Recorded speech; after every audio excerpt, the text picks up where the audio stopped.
Yeah, howdy folks. I like to discuss a subject, uh, and for that reason I will read out to you John chapter 7, part of it. I'm doing that from the King James version, one of the better translations there exist in English at least. Okay. John chapter 7. After these things, Jesus walked in Galilee, for he would not walk in Jewry, because of the Jews sought to kill him.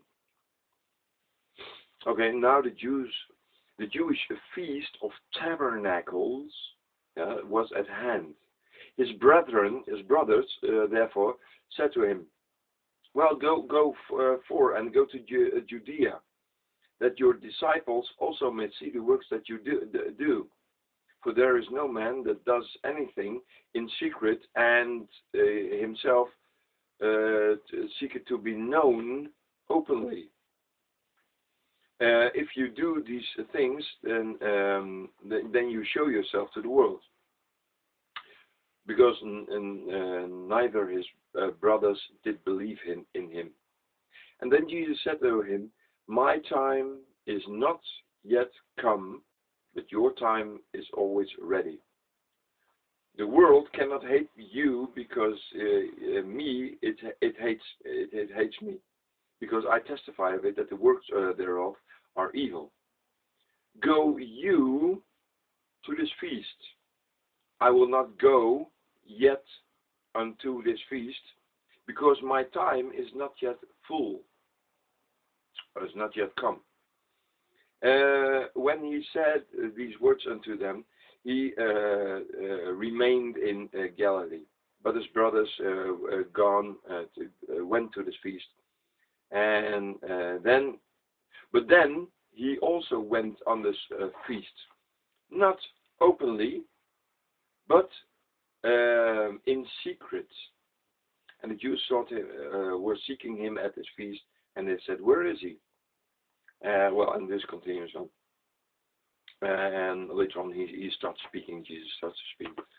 The thing is, today it's Wednesday, 11 September, and the 7th of the Jewish month, Tishri.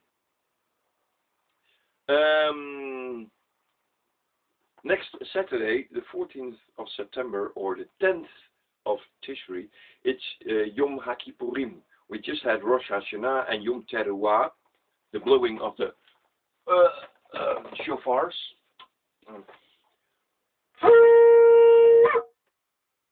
Well, this is shofar, a ram's horn, and you should have blown it on Yom Teruah. It was of the 5th of September, the 4th and the 5th of September. Then it was Erev Yom Teruah. It's the day of the blowing of the horn, and if you blow the horn at that day, then God reminds you. I'm very fond of the teachings of Mr. Mark Bills about these things.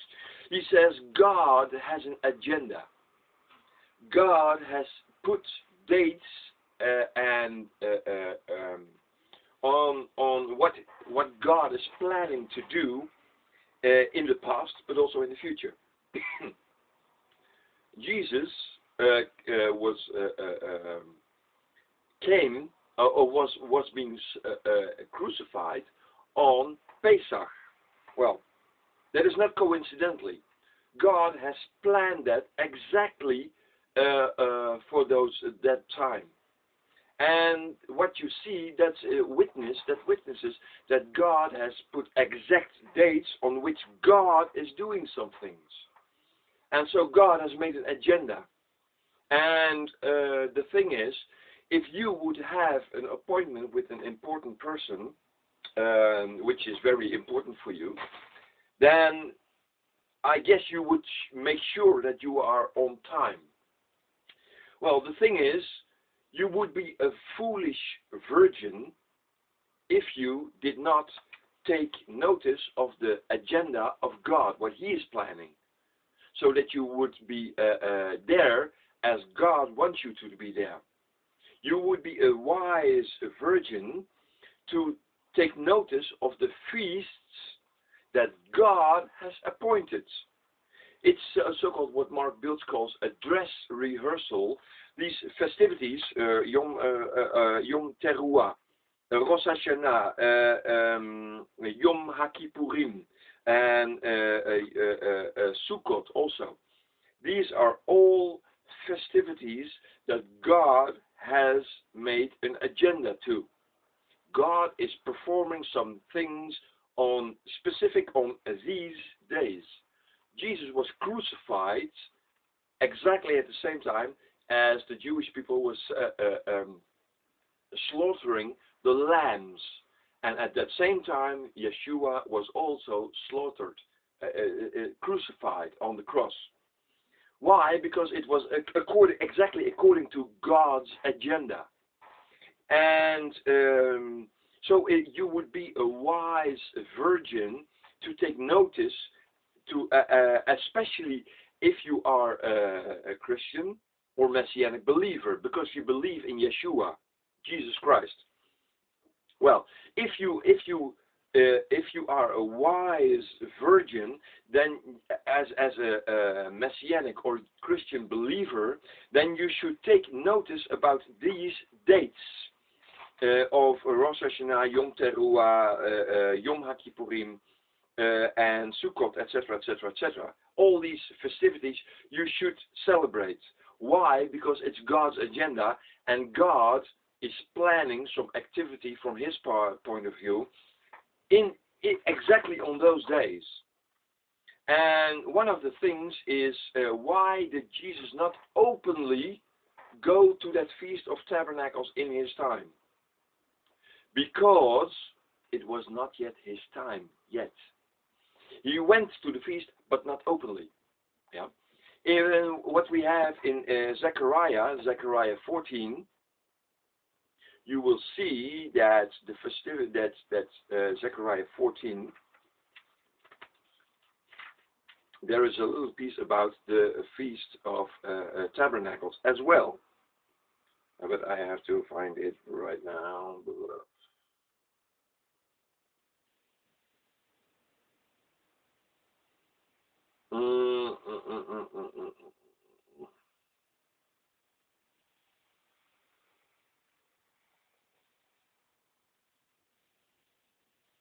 If you read Zechariah 14 and then, here, somewhere in the neighborhood of verse 16.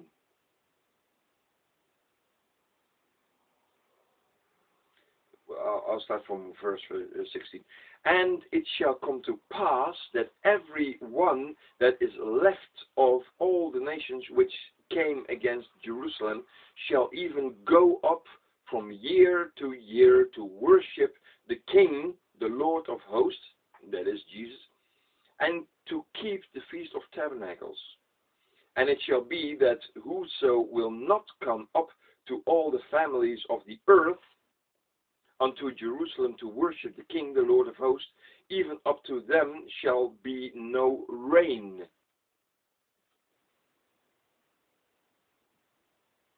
And if the family of Egypt do not go up and come not, then they have no rain. There shall be the plague wherewith the Lord will smite the heathen that come not up to keep the Feast of Tabernacles. Yeah? This shall be the punishment of Egypt and the punishment of all nations that come not up to keep the Feast of Tabernacles. Yeah? So, this is chapter 14 of Zechariah, is dealing after that Jesus has come back. Yeah? Because then Jesus shall come, his foot will be standing on the Mount of Olive, and it shall be split in two. We nowadays have tremblings, earthquakes in that area, in that district. If you look from Egypt and from Ethiopia to in the direction of Israel, in the midst of the lakes of Israel, the Galilee Lake, the Dead Sea Lake. Then in that area there is an earthquake zone, and pretty recently in Ethiopia there were earthquakes which opened the ground. There were some geological investigators, and they were standing then while the ground was opening under their feet, or close to them at least. They saw it happening in front of them, and it's in the fault line of which is in connection with Israel, with the fault line underneath Israel.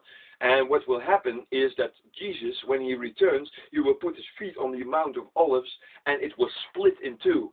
Well, and we see that happening already, the first earthquakes. So we know it is going to be very close, but we even might see it in our days. Yes? And, well, the earthquakes are happening right now, even also in Israel, exactly in that area where the Mount of Olives is laying. So that prophecy will come to pass, which testifies that God's word is true. Now you can read it all in Zechariah chapters 10 to 14 at least. Just read it, and there it says that when Jesus returns, when the Messiah returns, his foot will be placed on the Mount of Olives, and it will split in two, and there will be a sea. The water will get in, and there will be a sea from that moment on. So it will split. And, well, we see geological activity in that area right now as we speak. Okay. So it will happen, and after that, yeah, these chapters of Zechariah deal after Jesus has returned. One of the things that must be done is that people from all over the world go to Jerusalem to celebrate the Feast of Tabernacles. Yeah. And but also the Feast of Tabernacles is related to the harvest. And today it's the 11th. Well, in 3 days, 1, 2, 3. Well, the 4th day is Yom Kippurim, Yom Kippur, and next to that, the 18th of Tishri, the 18th of September, it's going to be Sukkot. Yeah, and that's the Feast of Tabernacles. So we are obliged, and that's why Jesus did not go openly, because it was not his time. He will go openly when he is returned. And the harvest, the Sukkot feast, is dealing with the harvest of the fruits. Well, if you are a believing person in Yeshua, in Jesus Christ, then you are one of the fruits. Yeah. So you will be harvested if you are a believing person in God, in Jesus Christ. And so that's why you have to sell. Well, I advise you to keep it, because it's God's agenda.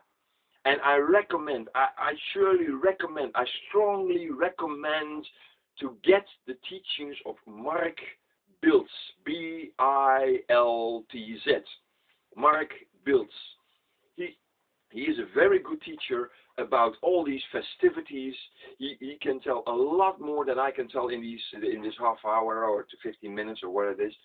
This movie takes place. And all the festivities that God has placed in the Old Testament are also valid for every believing Christian or Messianic believer in the New Testament days. And you can, of course, be stubborn and not listen, but then you behave like a foolish virgin. You know some things, but not all of it. You don't have the light. And please be a wise virgin, because it's God's agenda, and God is more. If you would have an appointment, we have a king right now, King Alexander, or King William Alexander. We have a king. Suppose that I have an appointment with Willem Alexander. He's a king. I mean, he's the king of Holland, you know. So if I have then I will surely make sure that I will be on that moment with him there. Yeah, I will not miss it. I will sleep at the door to not miss the appointment. Well, how much more would you not choose to miss an appointment with God, who is the King of kings. So he's even greater than King William, Willem van Oranje, Alexander, King Alexander from Holland, right now. So if I would not prefer to miss an appointment with King Alexander from Holland right now, then I surely don't want to miss an appointment with God, the King of Kings. So that's why it is important to be a wise virgin and get to know the understanding of the feasts of that God has appointed. Because it's a dress rehearsal. It's a generale repetitie, a general repetition.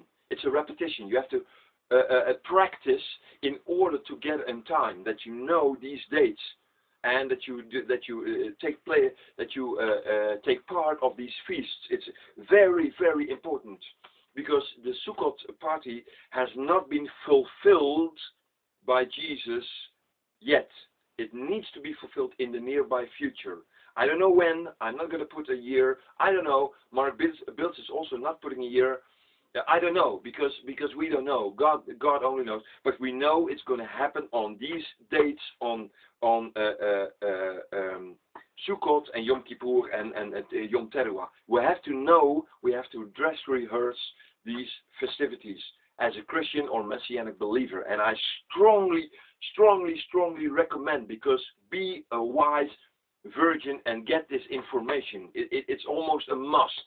If you are serious in your belief as a Christian or as a Messianic believer, this is a must. You must know this type of information.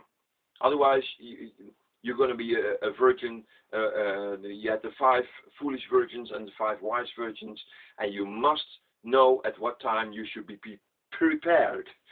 And please get to know the information from Mark Biltz about these teachings. He's on YouTube. You can find him everywhere on YouTube. His teachings are great, especially for Christians and Messianic believers. Get it to heart, folks. Don't be a foolish virgin. I don't want you to be. Okay. And that's why Jesus did not show up openly. He is there on the Feast of Tabernacles, but not openly yet, because his time is not fulfilled yet. Yeah. He will come he will come and take the harvest, because Sukkot is a harvest festivity, and you should be ready for it. Okay, get yourself ready, folks. Be prepared and be a wise virgin. Okay.